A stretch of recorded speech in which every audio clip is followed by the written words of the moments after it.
boa noite. Espero que todos estejam bem. Nesse momento, em língua portuguesa, nós vamos corrigir a atividade sobre intertextualidade, certo? Vamos aqui às questões. Nós tínhamos primeiro aqui, um anúncio publicitário, né? Que traz aqui uma imagem, como é característica dos anúncios, desculpem. Ele traz uma imagem e ele traz aqui alguma coisa escrito que tem relação com essa imagem. Olhando esse pezinho aqui, deitadinho, parece que a gente já imagina ele tá deitado em uma gaveta de necrotério, com o pezão para fora, né? Ou em cima de um mármore gelado aí. E o que é esse anúncio? Esse anúncio publicitário, ele está intimamente ligado ao ideário de consumo, quando sua função é vender um produto. Olha que coisa, que produto será que ele vai vender, esse pé aí da cidade do pé junto, né? No texto apresentado, utilizam-se elementos linguísticos e extralinguísticos, certo? Para divulgar a atração Noites do Terror de um parque de diversões. Então, olha só, acho que alguém já deve ter conhecido as Noites de Terror do Play Center, né? Acho que o parque fechou agora, né, se eu não me engano, mas as noites de terror, elas sempre eram feitas em agosto, e acho que todas as escolas do estado aí acabavam alugando alguns ônibus aí para levar a molecada para as noites do terror. Acho que algum de vocês aí já deve ter ido a esse passeio. Então, era no Parque Play Center, em agosto, tinha as noites do terror. E aqui, o que vocês têm aqui é um anúncio publicitário para divulgar esse evento aí do Play Center, que chamava muito a atenção das pessoas. Então, aqui tem uma etiquetinha, né? A gente vê como é que ele leva mesmo vamos pensar assim, pro submundo do que é um necrotério, porque os corpos dos mortos são etiquetados mesmo, né? Então, aqui tem a etiquetinha, Noites do Terror, e tem a frase, quem é morto sempre aparece. Esse aqui é o anúncio. Aí, o que ele pergunta da gente? O entendimento da propaganda requer do leitor. O que ele quer saber? Para você entender essa propaganda, o que você precisa saber? O que precisa ter aqui para te levar para esse universo da propaganda? A alternativa correta aqui é a alternativa D de dado. O que é preciso? O reconhecimento do intertexto entre a publicidade e um dito popular. O que é intertexto? É quando você tem um texto que chama outro conhecimento externo. Então, o que a gente tem aqui como conhecimento externo? A intenção é divulgar o evento Noites do Terror. Mas onde é que ele vai buscar o intertexto? Né? No submundo que envolve a morte, né? A morte de nós, seres humanos, né? Um dia, daqui muito tempo, né? A gente vai ter um pezinho assim na horizontal, juntinho, e com uma etiquetinha. Ai, que horror! Então, esse é o intertexto. É ele buscar no universo concreto da morte, porque o universo concreto da morte é isso. É a gente deitadão lá, né? Esperando os trâmites legais até ser enterrado. Então, ele busca nesse conhecimento externo, ele busca um outro conhecimento e traz para o conhecimento dele, que é qual é a intenção nesse momento? A intenção é divulgar as noites do terror. Essa é a intenção inicial. Mas ele fica dentro só de divulgar as noites do terror? Não. A criatividade dele faz ele buscar um conhecimento extra noites de terror. Então, ele busca lá no conhecimento da morte real, né? Ele traz de lá algo para trazer para o anúncio dele. Então, ele é pegar alguma coisa de fora e trazer para o seu anúncio. Isso é intertextualidade.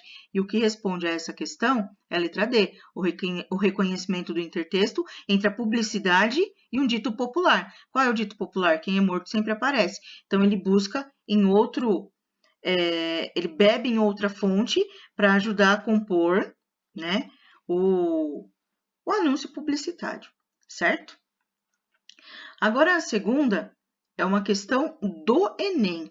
Então, ele diz assim para a gente: quem não passou pela experiência de estar lendo um texto e defrontar-se com passagens lidas em outros? Isso é intertextualidade, né? Os textos conversam entre si em um diálogo constante. Esse fenômeno tem a denominação de intertextualidade.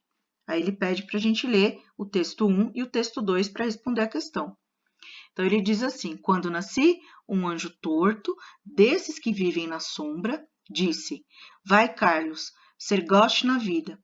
É um pequeno trechinho de um poema de Carlos Drummond de Andrade. Esse é o original.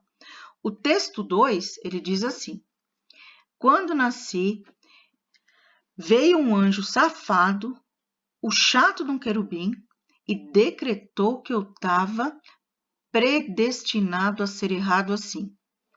Já de saída, a minha estrada entortou, mas vou até o fim. É um texto de Chico Buarque, de uma letra de música dele. E ainda tem o texto 3, não parou no 2, não. Quando nasci, um anjo esbelto, desses que tocam trombeta, anunciou: vai carregar bandeira, carga muito pesada para mulher, essa espécie ainda envergonhada. É um texto de Adélia Prado, é uma poetisa brasileira, autora brasileira muito legal. É bem recente, ó, tá vendo? Ó? É recente e tendo em vista que, né, não faz tanto tempo assim, de 1986. Então, o que ele diz aqui pra gente? Tá vendo que ele apresentou 3 textos onde você tem um original, que é o de Carlos Drummond de Andrade, e os outros 2 que beberam na fonte do texto original, ou seja, que buscaram intertextualidade com o texto original para fazer ali um texto novo. Mas vocês percebam que tanto o texto 2 quanto o texto 3, eles foram buscar intertextualidade em Carlos Drummond de Andrade, que é o texto original. Aí vamos ver o que ele pergunta para a gente. Adélia Prado e Chico Buarque, que a gente tem aqui o texto 3 e o texto 2, estabelecem intertextualidade em relação a Carlos Drummond de Andrade ou seja, a intertextualidade, ela recortou em quê? Nesses 2? Porque você tem um texto original e outros 2 textos que buscaram intertextualidade lá. E aí nós temos aqui a questão, né? Essa questão 2, que está perguntando em que momento que eles fazem intertextualidade? Na letra B, ó, na oposição de ideias, certo? Por quê?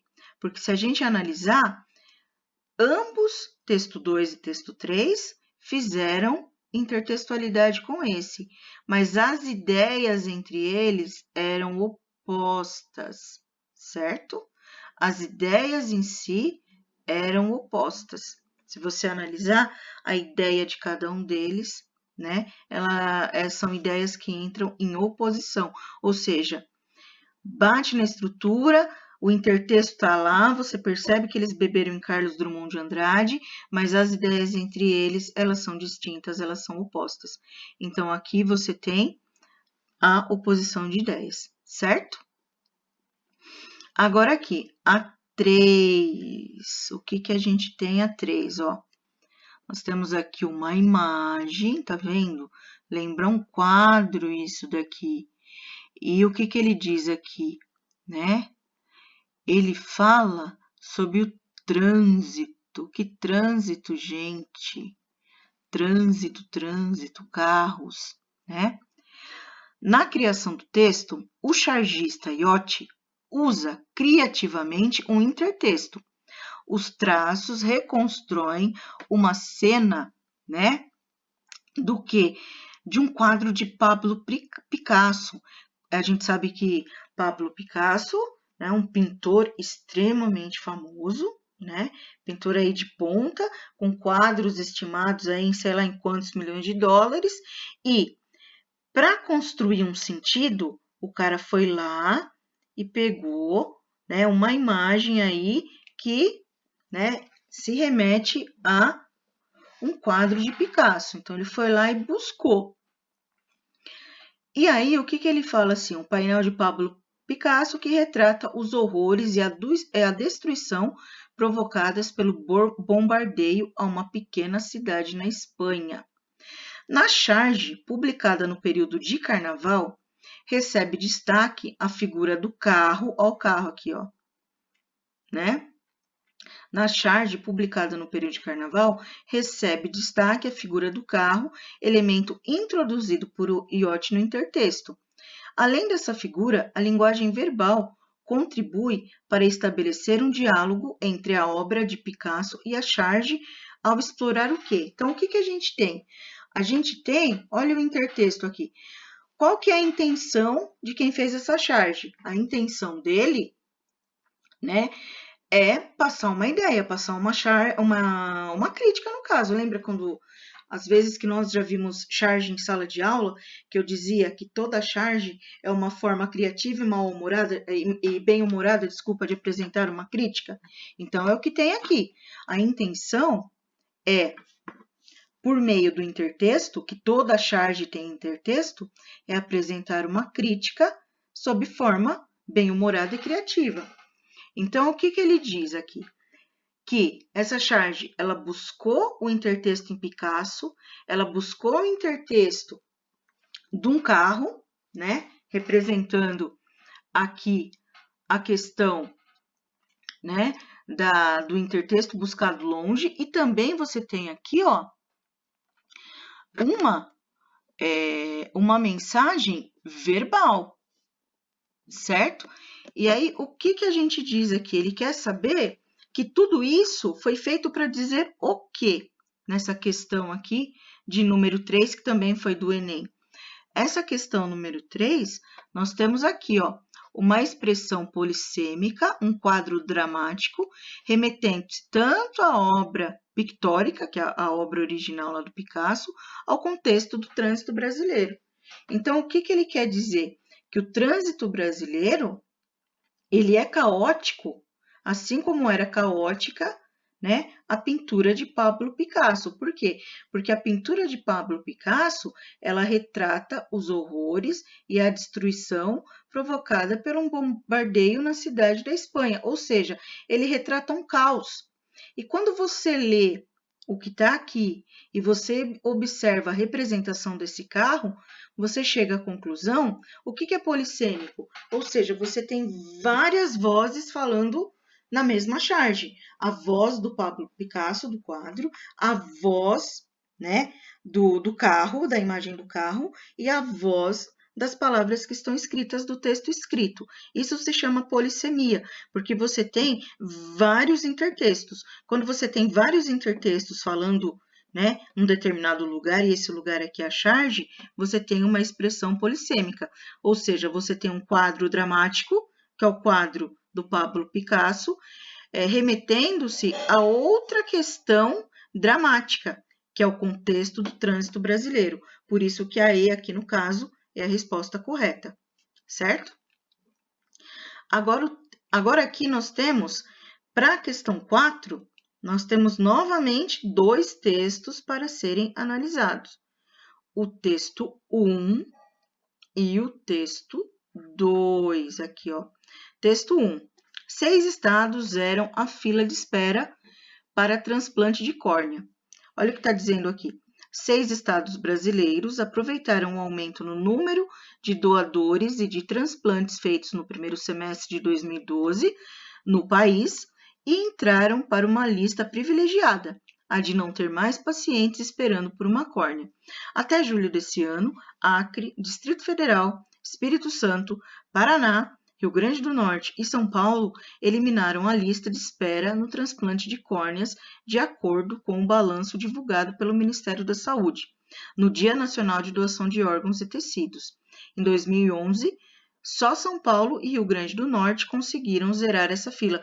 Ou seja, ele está falando aqui de uma determinada época, no caso aqui 2012, dizendo que houve um avanço na questão de transplante de córnea. O que ele diz? Que em 2011, só São Paulo e Rio Grande do Norte conseguiram fazer esse transplante em todas as pessoas que precisaram, mas que em 2012, ó, outros estados também conseguiram, então houve um avanço. Então, aqui a gente tem um texto informativo, né, dizendo sobre essa questão de transplante de córnea, sobre a questão do progresso desses transplantes aí de um ano para o outro. Aqui a gente tem uma campanha, ó, seja um doador de órgãos, avise a sua família. Aqui a gente só tem uma campanha. Ele está pedindo que nós sejamos doadores de órgão. E aqui ele traz uma informação a mais. Ele faz um parâmetro em determinada época em relação ao número de transplantes de córnea. Aí a pergunta, que também é do Enem, ele diz assim pra gente: a notícia e o cartaz abordam a questão da doação de órgãos. Ao relacionar os dois textos, observa-se que o cartaz o cartaz é esse aqui. Qual que é a resposta certa na questão 4?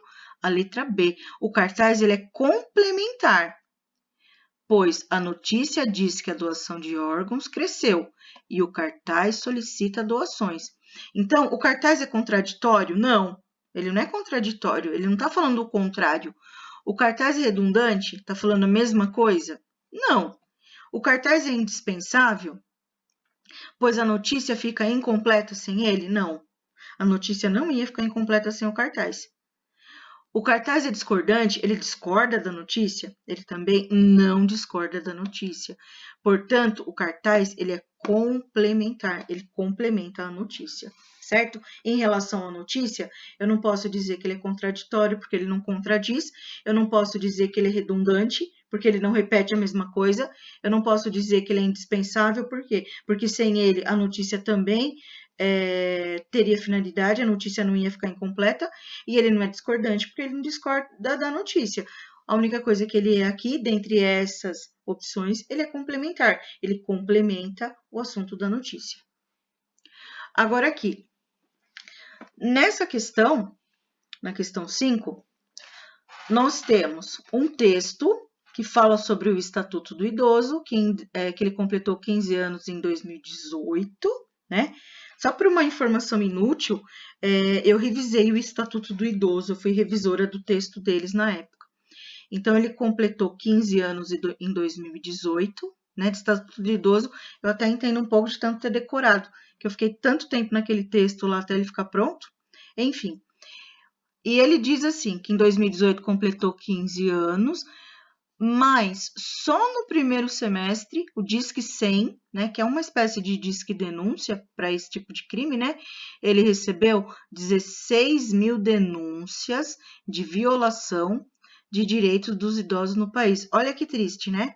Tanto tempo faz que já tem Estatuto do Idoso e a gente vê que o número de ligações recebidas aí, né, em relação a maus tratos, a infração da lei que protege o idoso ainda é muito grande. Então, esse texto 1, ele fala um pouco sobre isso, né? Sobre a questão do idoso no país, a questão dos direitos, da preservação da vida do idoso, entre outras coisas.